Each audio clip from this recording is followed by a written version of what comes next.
charge conducting sphere of radii a and b are connected to each other by a wire, what is the ratio of electric field at the surface of the two sphere? Use the result obtained to explain why the charge density on the sharp and pointed end of the conductor is higher than the flatter portion.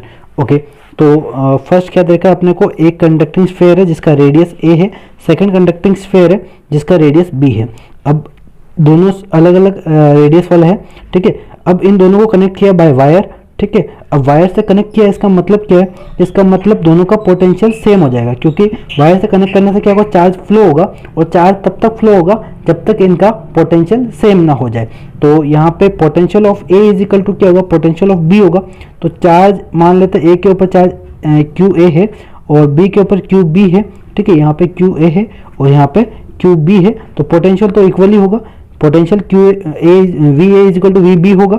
Okay capacitance क्या होगा, मान लो इसका सी ए है, इसका C B है, तो capacitance अपन निकाल देते हैं। सी ए कितना होगा, ये होगा 4 pi epsilon not into A. Okay C B कितना होगा, ये होगा 4 pi epsilon not into B. Capacitance अपने पास है। अब पोटेंशियल इनका इक्वल होगा और चार्ज अपना क्यू ए क्यू बी है। तो अगर मैं चार्ज अगर निकालूं तो चार्ज कितना आ जाएगा, Q इज इक्वल टू क्या होता है, V इंटू सी।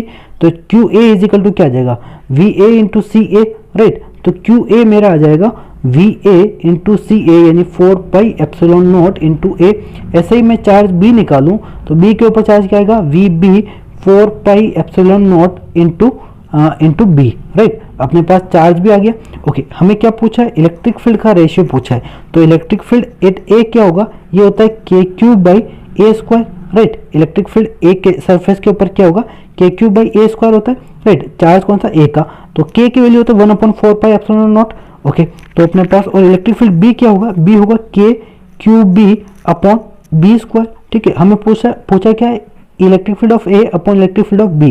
तो ये क्या आ जाएगा, ये आएगा अपना Q A upon A square Q B upon B square, right. अब चार्ज का रेशियो क्या है, Q A upon Q B. यहाँ से मैं चार्ज का रेशियो निकालता हूँ, तो ये देखो क्या आएगा, Q A upon Q B कितना आएगा, Q A upon Q B आएगा आपका V A cancel, 4 pi epsilon cancel, तो ए बाई बी आ जाएगा, ठीक है। तो यहाँ पे मैं Q A by Q B की वैल्यू पुट करता हूँ, ए बाई बी, और ये B square upon A square as it is रखते हैं, ठीक है।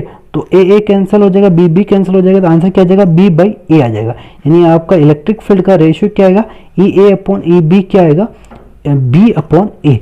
चलो फर्स्ट पार्ट कंप्लीट है, ये आपका फर्स्ट पार्ट है। ओके नेक्स्ट पार्ट में क्या बोला है कि डेंसिटी शार्प एज पे ज़्यादा होती है। तो डेंसिटी का पहले अपन निकाल लेते हैं, चार्ज डेंसिटी का रिलेशन क्या आएगा वो निकाल लेते हैं। तो चार्ज डेंसिटी की बात करें तो चार्ज डेंसिटी होता है charge upon area, right. Okay तो चार्ज डेंसिटी ऑफ ए देखता हूँ मैं, चार्ज डेंसिटी ऑफ ए, तो ये क्या आएगा, charge of A Q A upon 4 pi A square, right.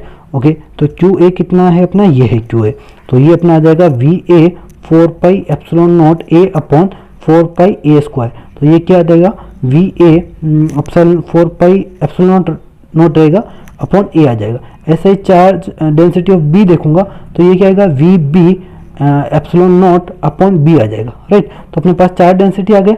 अब चार्ज डेंसिटी किस पे डिपेंड कर रहा है, चार्ज डेंसिटी डिपेंड कर रहा है पोटेंशियल तो सेम ही है और एप्सिलॉन नॉट भी सेम है, तो ये रेडियस पे डिपेंड कर रहा है। यानी मैं बोलूँ कि density inversely proportional to radius है, ठीक है। अगर मैं एक कोई कर्व बनाऊँ, ठीक है, ये मान लो एक सरफेस है, ठीक है, ये कोई सरफेस है, इस तरह से मैंने कोई सरफेस बनाई, ठीक है, ये इस तरह से मैंने सरफेस बनाई।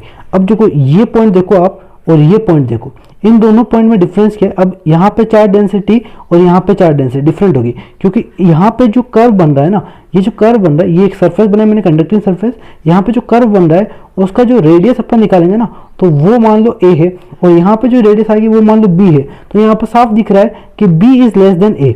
क्या है, बी इज लेस देन, यहाँ पे जो रेडियस है वो कम है, ज़्यादा है कंपेयर टू इसके। ये यहाँ पे जो छोटा सा कर्व बन रहा है यहाँ पे, उसका रेडियस बहुत कम है, इसका रेडियस बहुत ज़्यादा है। अगर रेडियस यहाँ पे कर्व कम है तो यहाँ पे बी पे डेंसिटी ग्रेटर देन क्या से होगी, ए से। क्लियर है। तो आपका जो ये फ्लैट होता है, तो फ्लैट के ऊपर जो रेडियस बनता है, रेडियस ऑफ कर्वेचर, वो बहुत ज़्यादा होता है, और जो शार्प एज होती है वहाँ पे रेडियस ऑफ कर्वेचर बहुत कम होता है। तो रेडियस ऑफ कर्वेचर कम है तो आपका डेंसिटी ज़्यादा होगी। क्लियर है। इसीलिए डेंसिटी यहाँ पे शार्प एज पे ज़्यादा होती है और फ्लैटर पे कम होती है।